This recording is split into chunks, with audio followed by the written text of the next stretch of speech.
Alô, olá, a quem me assiste. Hoje eu vou apresentar sobre a descontinuidade de Moro-Vicite. Meu nome é Caio de Souza Brito, sou da turma de GO 203 de Mineralogia e Petrologia e vou dar início à apresentação. Em primeiro, eu vou falar quem foi Moro-Vicite, depois como essa descontinuidade foi descoberta. O terceiro, vou explicar o que é essa descontinuidade, depois eu vou falar sobre a composição dela. Em seguida, eu vou dar início aos métodos geofísicos para análise da morro. No caso, eu vou me restringir apenas a métodos gravimétricos e métodos sísmicos, pois são os únicos que conseguem dar resultados, entre aspas, precisos sobre a morro, porque os métodos elétricos, por exemplo, não conseguem chegar a tal profundidade da morro. E em seguida vou concluir, dando início, quem foi Mohorovičić? Andrija Mohorovičić, nascido em 1857 na Croácia, foi um cientista notável que contribuiu significativamente para a sismologia. Inicialmente professor de matemática e física, ele se tornou diretor do Observatório Meteorológico de Zagreb em 1901. Suas observações sobre ondas sísmicas levaram à descoberta da descontinuidade de Mohorovičić ou morro, e seu trabalho revolucionou nossa compreensão da estrutura interna da Terra, deixando um legado duradouro na geofísica. E como foi descoberto? Em 1907 ocorreu um terremoto na Croácia, na região que hoje é a Croácia, e vários sensores sísmicos detectaram esse terremoto. E o Mohorovičić era o responsável por essa leitura dos dados sísmicos. Só que ele percebeu que as ondas chegavam com uma certa velocidade até uma determinada distância. É, Sensores que estavam a uma determinada distância detectavam uma onda nessa velocidade e os sensores que estavam mais distantes detectavam a mesma onda em uma velocidade diferente. Então ele chegou à conclusão de que tinha um meio por onde as ondas passavam que fazia com que as ondas aumentassem de velocidade. Foi aí que ele começou a discutir e a pensar sobre essa descontinuidade. Aqui está um exemplo. Aqui foi o epicentro do terremoto. Na primeira imagem mostra. E aqui as shallow waves, que são as ondas superficiais, chegavam à estação 1 com a velocidade. E aqui estão as deep waves, que passavam pela morro e chegavam até o manto. E aumentava a velocidade por causa porque o material do manto é mais denso, mais pesado e mais denso. Aí na estação sísmica 2, ele detectou ainda essas ondas superficiais que iam pela crosta, nada demais. Só que na estação 3, na estação 3 a 300 km de distância, ele detectou que essas ondas, essas deep waves, ondas profundas, chegavam com mais velocidade do que as ondas superficiais. Foi aí que ele chegou à conclusão de que existia uma descontinuidade e existia algo além da crosta na Terra, no caso, o manto. E entre esse manto e a crosta existia a descontinuidade. Aqui está mais uma representação. O foco, o epicentro, é, gera as ondas P. Lembrando que é importante ressaltar que essas ondas aqui são P porque ondas S não atravessam a morro, porque existe muito material que está em fusão já, muitas rochas em fusão nessa descontinuidade, fazendo com que ondas S não percorram ela, porque ondas S não percorrem meios líquidos, por possuir um movimento perpendicular e de cissariamento, que acaba sendo dissipado muito facilmente em meios líquidos. Enquanto as ondas P, que são ondas de compressão é, longitudinais, conseguem passar. Aqui, ó, no, nessas linhas vermelhas são as ondas que estão na crosta, e as ondas azuis são ondas que desceram para morro, aumentaram a velocidade e subiram vermelha de novo na crosta. E o que é a morro? A morro nada mais é do que essa zona de transição que fica entre a crosta e o manto. Zona de transição é essa porque ela possui uma composição geológica de rochas que possuem uma composição físico-química que fica entre a composição físico-química das rochas na camada da crosta e as rochas no manto. E aqui, a Amur é a fronteira entre a costa e o manto terrestre. Encontra-se em média de 8 a 40 quilômetros de profundidade. Então, dependendo de onde ela esteja, a gente vai ver isso nessa apresentação. Ela pode aumentar ou diminuir a sua profundidade em zonas de crosta oceânica. A profundidade é menor, enquanto em zonas continentais a profundidade vai ser maior por conta do peso. A gente vai ver isso no próximo slide. Revela mudanças nas propriedades sísmicas das rochas. A gente ainda vai ver como as ondas P percorrem rochas. Dá para descobrir isso através de métodos geofísicos. E até a própria descoberta da morro foi através de métodos geofísicos, no caso a sísmica. Foi a sismologia e a sísmica andando lado a lado. E sua descoberta é vital para entender a estrutura interna da Terra. Aqui está uma representação da morro. Essa linha preta embaixo é a morro. Essa zona cinza, essa região cinza aí, seria uma montanha. E observe que, como eu disse, zonas continentais, a morro é mais profunda do que zonas oceânicas, de crosta oceânica. Por quê? Porque por conta da isostasia, que faz com que o peso da montanha que está acima do, do manto cria uma raiz para baixo da terra, fazendo com que essa morro também seja mais profunda. Aqui tem uma representação, essa linha pontilhada representa a descontinuidade de Conrad, que de certa forma é parecida com a morro, serve para mostrar ela é meio que uma linha de transição entre a composição das rochas, só que não é uma transição tão forte quanto a morro, tão significante quanto a morro, porque ela serve para mostrar essa diferença, enquanto a morro, além de mostrar essa diferença, serve para dividir a crosta separar a crosta do manto. E a composição da morro? Composicionalmente, pressupõe-se que a morro separa as rochas máficas da crosta interior das rochas ultramáficas do manto superior. Por que isso? Porque as rochas mais pesadas, no caso as ultramáficas, tendem a ficar abaixo das rochas menos densas, que são as rochas máficas.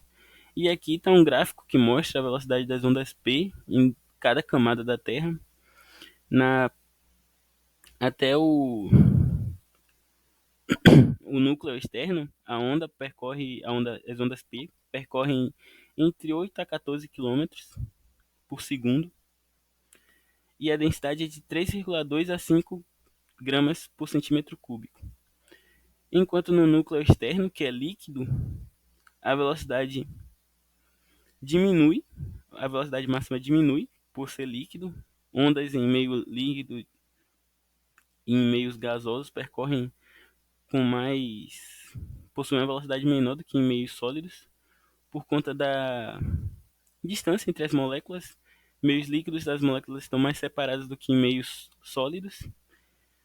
Meios gasosos também estão mais separados do que moléculas em estado sólido ou em estado gasoso estão mais separadas do que moléculas em estado líquido. Portanto, a velocidade diminui. Aqui embaixo da velocidade Vp, que é a velocidade da onda P, temos o Vs, que é igual a zero. Como eu disse anteriormente, a onda S não percorre meios líquidos, então aqui a velocidade da onda S vai ser zero, porque ela nem chega. E para que serve saber a velocidade da onda P? Para saber a composição. Aqui nós temos um gráfico que mostra a velocidade da onda P em determinadas rochas.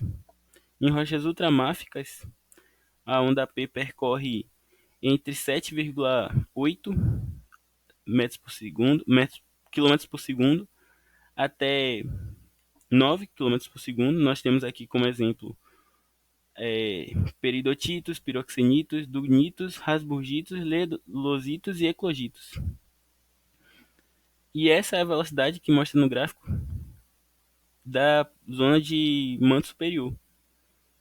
Enquanto aqui, nessas rochas aqui, que são rochas máficas, são os grabos, eclogitos, granulitos de alto grau, e serpentinitos, nós temos aqui no gráfico mostrando que a velocidade da onda P é de 5 a 7,5 km. Esse gráfico aqui foi feito com estudos em laboratório. Eu disponibilizo o link no final da apresentação. E eles pegaram esses dados no laboratório e transferiram para o campo. Fizeram testes em campo e chegaram à conclusão de que em determinadas profundidades tem essas composição de rochas, em outras determinadas profundidades, composições e tal. Percebe que o eclogito está tanto na parte que está as rochas máficas quanto nas ultramáficas. Por quê? Porque o eclogito é uma rocha meio que de transição, uma rocha metamórfica de transição, que fica ali no meio, entre ultramáfica e máfica. Nós temos aqui outro gráfico que representa a composição. Em cima de cada torrezinha tem o local que foi extraído as amostras, no caso através de ondas sísmicas. E vamos introduzir a sismologia sísmica na Morro. A sismologia é o estudo de ondas naturais, no caso terremotos, deslizamento de terras, terremotos causados por falhas, enquanto a sísmica é o estudo da Terra em materiais em subsuperfície, só que através de métodos antropomórficos, métodos humanos, através da ação humana. Nós temos aqui um exemplo na sismologia, um exemplo de um deslizamento por causa de falha, um terremoto causado por causa de falha, e na direita temos na sísmica temos um hidrofone, provavelmente em busca de petróleo, mas só que a sísmica pode ser utilizada para encontrar várias coisas, inclusive minerais, petróleo, que eu já citei, e até em casos extremos, bombas. E qual a importância dos estudos sísmicos e sismológicos? Os estudos sísmicos e sismológicos desempenham um papel fundamental na compreensão da descontinuidade de morro e na investigação da estruturação da Terra. E é importante para a identificação da descontinuidade de morro, como vimos anteriormente naquele gráfico. Através de estudos no laboratório descobriram a velocidade que ondas percorrem em determinados tipos de rochas e fizeram um gráfico. Então, através desse estudo sísmico, nós sabemos a composição do interior da Terra. Aqui novamente o gráfico, que eu já mostrei. E determinação da profundidade e estrutura da morro. Através da sísmica também dá para descobrir até qual profundidade está a morro. Aqui um exemplo de como as ondas funcionam, percorrem lá embaixo, em subsuperfície. E através de métodos matemáticos dá para saber mais ou menos a profundidade. Não são resultados exatos, até porque na geofísica nunca é exato o resultado, mas são resultados que são aproximados e é o melhor método que temos atualmente para medir. Então, através dessas angulações aqui dá para descobrir é, a profundidade através de Pitágoras, métodos trigonométricos e afins. E aqui está uma imagem gerada através de computador, de equipamento sísmico, perdão, e que tratada através de computador gera essa imagem aqui da direita, que através desses riscos aqui dá para saber mais ou menos a profundidade. Aqui nós temos essas linhas mais escuras que são o topo da crosta inferior e a base da crosta inferior. E mais abaixo nós temos o detachment no manto.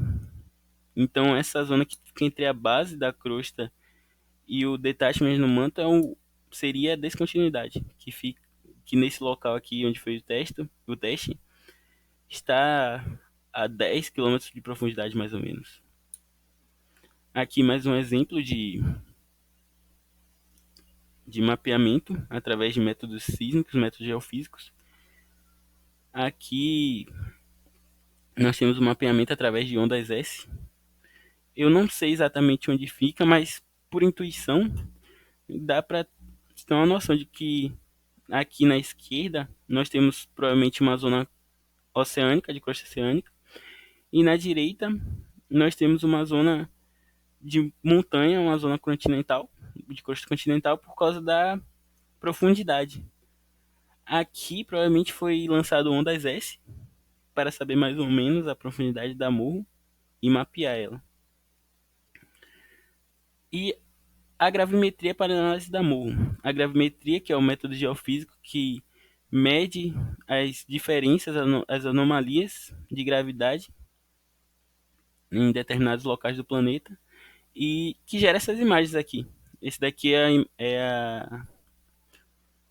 o imaginamento geral da Terra, do globo, onde mostra onde a gravidade é mais forte, a gravidade é mais fraca, que é influenciado por conta da densidade interna. Nós temos a definição, que é a medição das variações na força gravitacional da Terra. Instrumentação, usa gravímetros para detectar as mudanças na gravidade, na aceleração da gravidade. Aplicações serve para mapear, como por exemplo, essa imagem aqui na esquerda, mapeia características geofísicas e geológicas. Aqui são dois exemplos de gravímetros. Aqui, como um gravímetro funciona basicamente.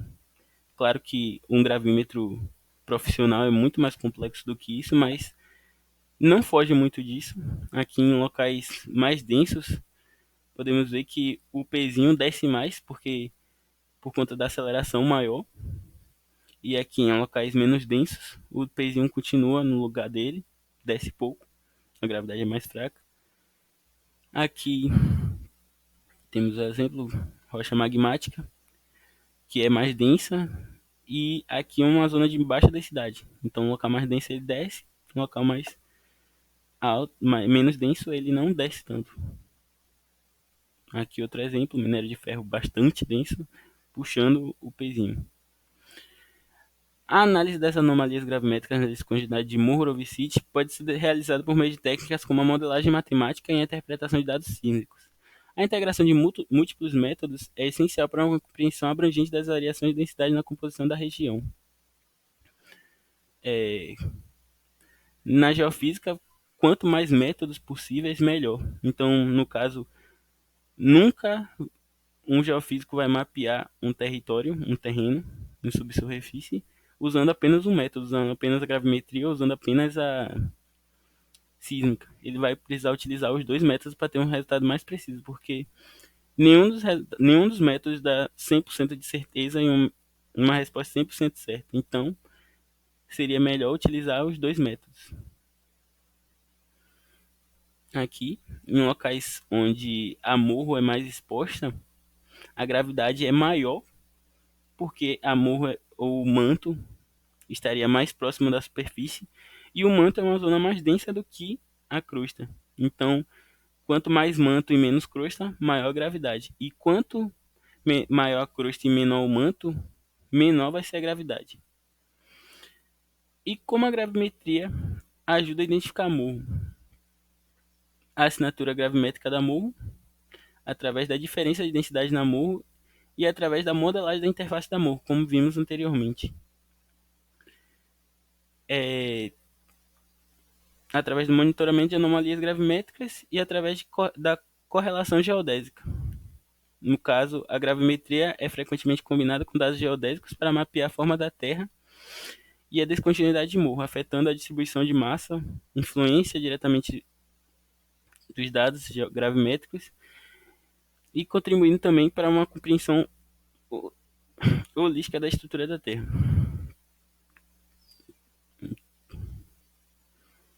E podemos concluir que o estudo da descontinuidade de Mohorovicic é crucial para a compreensão da estrutura interna da Terra e possui várias implicações importantes em diversas áreas científicas. Aqui estão alguns aspectos destacados na importância desse estudo: compreensão da estrutura da Terra, exploração de recursos naturais, sismologia e previsão de terremotos, geodésia e estudos topográficos. E aqui estão algumas referências. Obrigado por assistir até aqui. E é isso.